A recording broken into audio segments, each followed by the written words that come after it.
जय हिंद साथियों। अभी हम लोग मैथ का फिर से कुछ इंपॉर्टेंट क्वेश्चन का डिस्कशन करेंगे जो कि आगामी आपका LP technician, NTPC, group D या अन्य एग्जाम ऑफ व्यू से काफ़ी इंपॉर्टेंट है। देखते हैं पहला क्वेश्चन है ए बी तथा सी के लाभांश का अनुपात 1:4 1/4 अनुपात 1/6 अनुपात 1/12 है। यदि सी सेवानिवृत्त हो जाता है तो वे सी के हिस्से के लाभ को आपस में क्रमशः 4:5 के अनुपात में बांटते हैं। तो ए तथा बी का लाभांश का नया अनुपात क्या होगा, यही ज्ञात करना है। तो देखिए इसको किस अनुपात में लोग बांटते हैं, तो 1/4 अनुपात 1/6 अनुपात 1/12। तो 1/4 अनुपात 1/6 अनुपात 1/12। इस सबको फ्रैक्शन में हटाने के लिए देखिए इसका एलसीएम क्या होगा, 12 होगा। तो 12 से सबको मल्टीप्लाई कर दीजिए। सबको अगर आप 12 से मल्टीप्लाई करते हैं तो क्या हो जाएगा, तो 4×3 12, उसके बाद 6×2 12, उसके बाद 12×12। ये क्या आया, ये ए बी सी का जो लाभ का अनुपात बांटता है।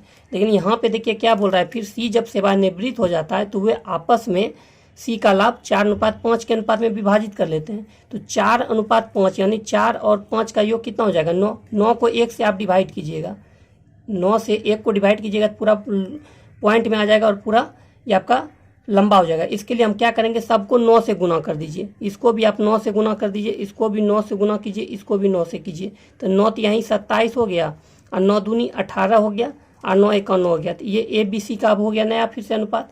सबको हम 9 से इक्वल कर दिए।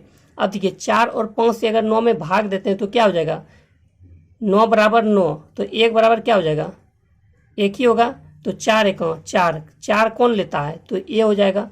अब बी फिर कौन कितना 5 मिलता है, तो 5 हो जाएगा। अभी दोनों को जोड़ दीजिए क्योंकि इसका सेवानिवृत्त काम खत्म हो गया है। तो इसका क्या हो जाएगा आपका, तो 7×4 11, 2×1 3, 31 हो जाएगा। उसके बाद 8×5 13, 1×1 2, 23 हो जाएगा। तो ये इसका राइट आंसर हो जाएगा क्या, 31:23। एक बार फिर से आप थोड़ा सा समझ लीजिए कि ए बी सी जो लाभांश 1/4 और 1/6 और 1/12 में बांटता है, ठीक है। जब सी सेवानिवृत्त हो जाता है तो उसके हिस्से को और ए और बी जो है ना 4:5 के अनुपात में बांटते हैं। तो देखिए सबका हम पहले रेशियो को ख़त्म किए तो ये आ गया 3 2 और 1 आया। अब देखिए 1 को अगर 9 यहाँ 4 और 5 9 होता है, 9 से अगर डिवाइड करते तो पॉइंट में आ जाता, इसलिए हम सबको 9 से गुना कर दिए। तो 9 यही 27 हो गया, 9×2 18 हो गया, 9×1 9 हो गया। अब 9 बराबर 5×4 9, 9 बराबर 9, 9 सी का हिस्सा है तो इसको बांटता है। 1 बराबर 1, तो 4×1 4, 1 में इसका 4 हिस्सा होगा और बी को 5 मिलेगा। तो 27 में 4 जोड़ दिए 31 आ गया। और आपका क्या हो गया, 28 में 18 में 5 जोड़ दिए 23 हो गया। यही आपका निकल गया।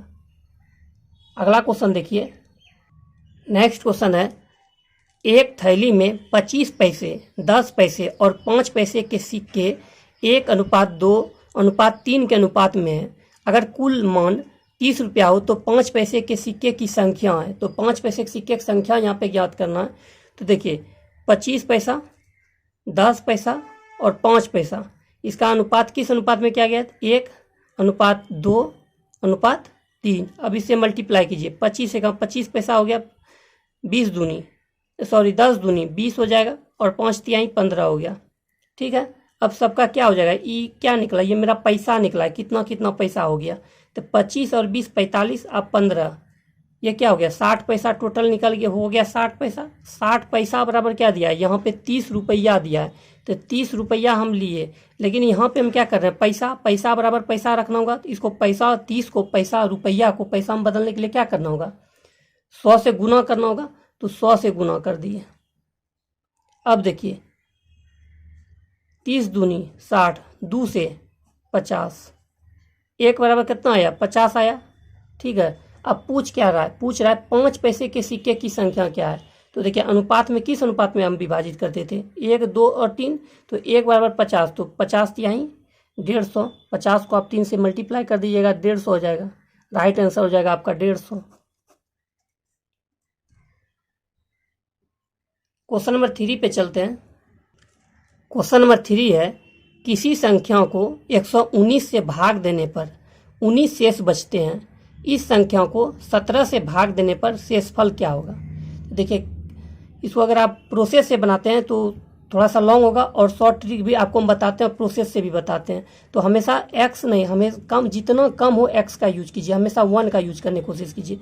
मानिए कि यहाँ देखिए संख्या को 119 से भाग दिया जाता है, 119 से ये आपका भाग दिया जाता है, तो भागफल आप मान लीजिए 1, भागफल मान लीजिए आप 1, ठीक है। तो 19 भाज्य बराबर क्या होता है, भाज्य बराबर क्या होता है, सॉरी भाजक बराबर क्या होता है, भाज्य बराबर होता है भाजक गुने भागफल प्लस शेषफल। तो 119 क्या है, ये भाजक है, तो 119 से 1 में गुना कीजिएगा तो 119 से आएगा, और 19 जोड़ दीजिएगा शेष, उसमें 138 आ जाएगा। तो 138 से आप 17 में भाग दीजिएगा तो शेषफल क्या बच जाएगा, 17 से भाग देना, संख्या 138 निकालें, या आप यहाँ भागफल 2 भी निकाली रखिएगा तो भी इतने आएगा। तो 206 यहाँ पे आपका 276 आ जाएगा। इसी तरह जितना मान रखिएगा, लेकिन इतना नहीं करना है। शॉर्ट ट्रिक हम इसका आपको बताते हैं ट्रिक के रूप में। ट्रिक क्या करना है इसमें, इस किसी भी संख्या से जिस संख्या में भाग दीजिएगा शेष उतना बचता है, तो उसी संख्या उस संख्या से फिर उसी संख्या में जितना भाग दीजिएगा तो वही लगभग शेष बचता है। तो डायरेक्ट आपको क्या करना है, इसमें शेष में भाग दे देना है। 17 से 19 में भाग दीजिए, 17 से 1 17, शेष कितना बच रहा है, 2 बच रहा है, तो आपका राइट आंसर 2 शेष हो गया। इसमें इतना नहीं जाना है, ये सब नहीं जाना है, डायरेक्ट यहाँ पे देखिए जो शेष बचे उसी में भाग दे देना है। तो 17 1 17, 2 शेष बच गया, एकदम से तुरंत बन जाएगा। ये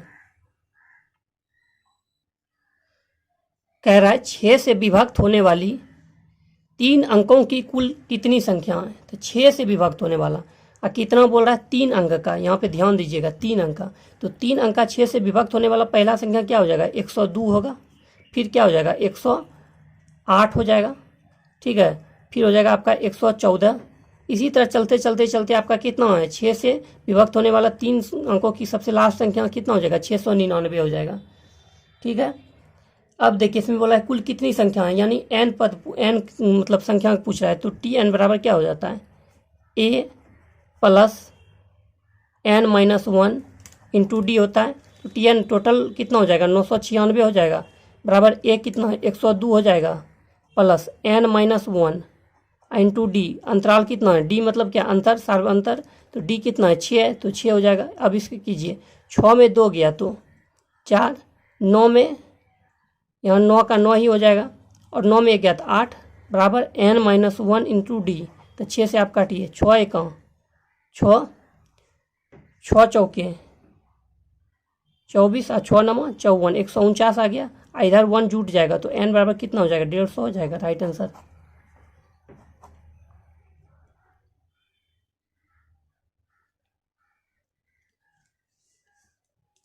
एक क्षैतिज समतल पर स्थित टावर के शिखर के टावर के पाद से गुजर रही रेखा क्रमशः 6 फीट तथा 9 फीट की दूरी पर 2 बिंदुओं से उन्नयन कोण पूरक है।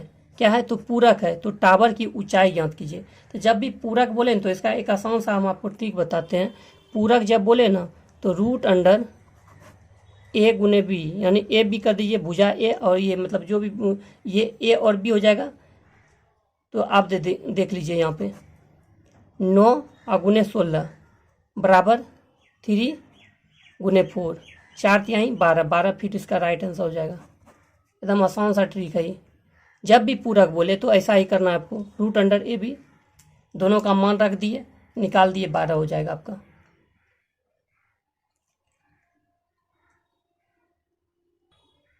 क्वेश्चन नंबर 6 बताने से पहले अगर आप इस चैनल पे न्यू हो तो चैनल को सब्सक्राइब कीजिए, लाइक कीजिए और अपने छोटे भाई को सपोर्ट कीजिए। क्वेश्चन कर रहा है यदि a:b प्लस सी बराबर 1:3 तथा c:a प्लस b बराबर 5:7 हो तो b:a प्लस सी बराबर क्या होगा। तो देखिए a:b प्लस सी बराबर क्या दिया हुआ है, 1:3 है। c:a प्लस b बराबर क्या दिया हुआ है, 5:7 है। अब देखिए 7 और 5 ये कितना हो रहा है, 12, और 3, 1 और 3 कितना हो रहा है, 4। तो क्या ये 12 और ये 4 है, दोनों बराबर है, नहीं। तो इसको बराबर करने के लिए हमको क्या करना होगा, तो बराबर करने के लिए क्या करना होगा, तो इसमें देखिए 1 से गुना कीजिएगा तो ये 12 हो जाएगा। इसको 3 से गुना कीजिएगा, 3 1 4, 4 तिहाई 12 हो जाएगा ना। अब देखिए 3 1 3 और 3 तिहाई 9 और 12 पूर्व भी गया। आइए आपका दिया हुआ है 5:7 में। टोटल मेरा कितना बनाया, 12 था, टोटल 12 था। तो ए का मान तो निकल गया कितना, 3, और सी का मान कितना दिया हुआ है, 5। सी का मान दिया हुआ है 5, तो 5 और 3 8 हो गया। तो बी का मान की टोटल 12 ही है, तो बी का मान कितना हो जाएगा, 4 नहीं होगा।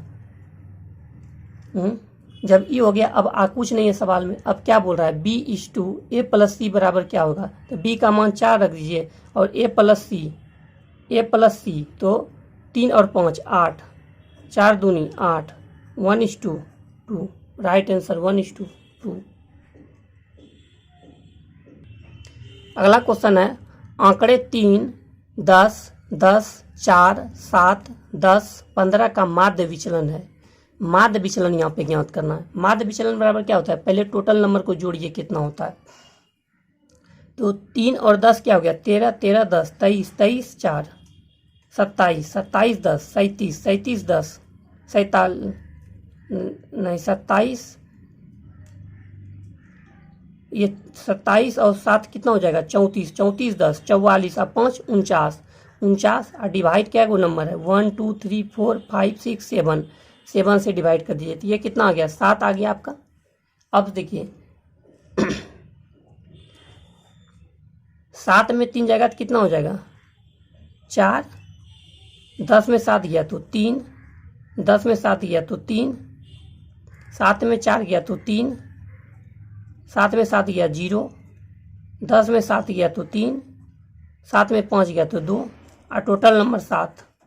अब इसको ऐड कीजिए, 4 3 7, 3 10, 3 13, 13 3 16, 16 2 18, 18/7, राइट आंसर।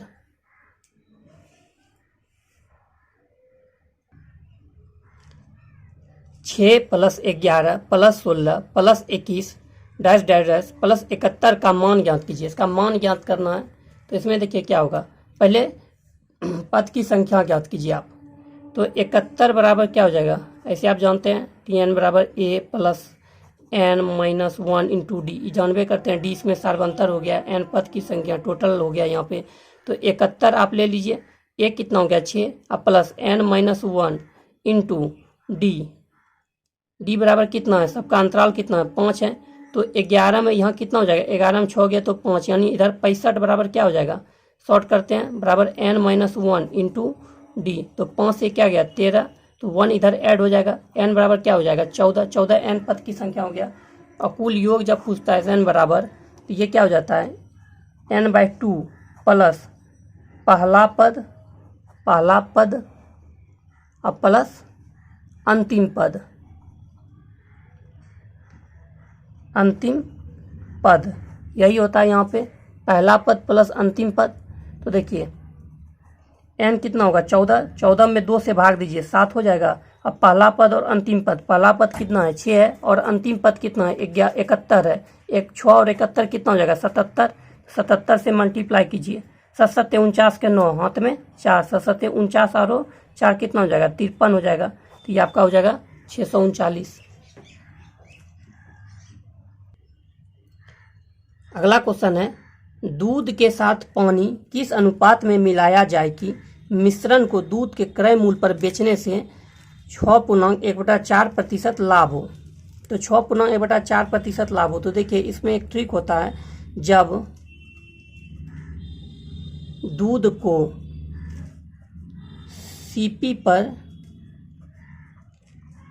सीपी यानी क्रय मूल्य पर बेचा जाए तो होता है 100 बाय प्रॉफिट प्रतिशत।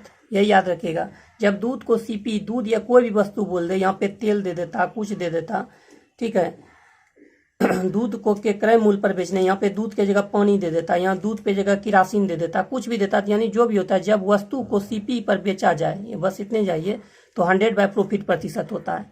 तो 100 अब प्रॉफिट प्रतिशत कितना है, तो यहाँ 6 चौक 24 1 25, 25/4% हो जाएगा ना, 4। अब प्रतिशत हम यहाँ पहले लिख दिए, तो 100, यहाँ 4 ऊपर जाएगा 25 हो जाएगा, 25 चौके 4, सॉरी 25 चौके 100, 4 चौके 16/1, यानी 16:1 हो जाएगा आपका राइट आंसर, हो जाएगा 16:1, ऑप्शन नंबर बी। कुछ नहीं है। जब दूध या कुछ भी वस्तु हो तो वस्तु को सीपी पर बेचा जाए तो 100 बाय प्रॉफिट प्रतिशत अनुपात में ज्ञात करने बोल दे, तो इसको आसानी से आप बना सकते हैं। लास्ट क्वेश्चन है, एक समबाहु त्रिभुज की माध्यिका की लंबाई x हो तो त्रिभुज का क्षेत्रफल कितना होगा। तो देखिए, जब माध्यिका बोले, माध्यिका बोले या ऊंचाई बोले, माध्यिका बोलिए या ऊंचाई बोलिए, दोनों वही बराबर होता है। तो बराबर हो तो माध्यिका या ऊंचाई बोले समबाहु त्रिभुज का, तो इसका फॉर्मूला होता है √3/2a, यानी a हो गया आपका भुजा। तो देखिए यहाँ पे माध्यिका की लंबाई दिया है, यानी √3/2, a बराबर क्या दिया हुआ है, x दिया हुआ है ना, तो a बराबर क्या हो जाएगा आपका 2x/√3 हो जाएगा। ठीक है। अब देखिए, समबाहु त्रिभुज का क्षेत्रफल बराबर क्या होता है, समबाहु त्रिभुज का क्षेत्रफल बराबर क्या होता है, तो ये होता है √3/4 गुने भुजा स्क्वायर। ठीक है। तो अब देखिए, भुजा का √3/4, अब भुजा का मान क्या हो जाएगा 2x/√3 हो जाएगा, 2x/√3 होगा। अब देखिए, √3 से √3 कट गया, 4 से ये दोनों कट गया। ठीक, तो x²/√3 होगा। आंसर में है कहीं पे नहीं है, इसके लिए क्या करेंगे हम, परिमेयकरण कर देंगे। तो √3 से √3 को दोनों तरफ गुना कर दीजिए, तो √3 x² बटा 3 हो जाएगा। तो राइट आंसर क्या हो जाएगा, डी नंबर।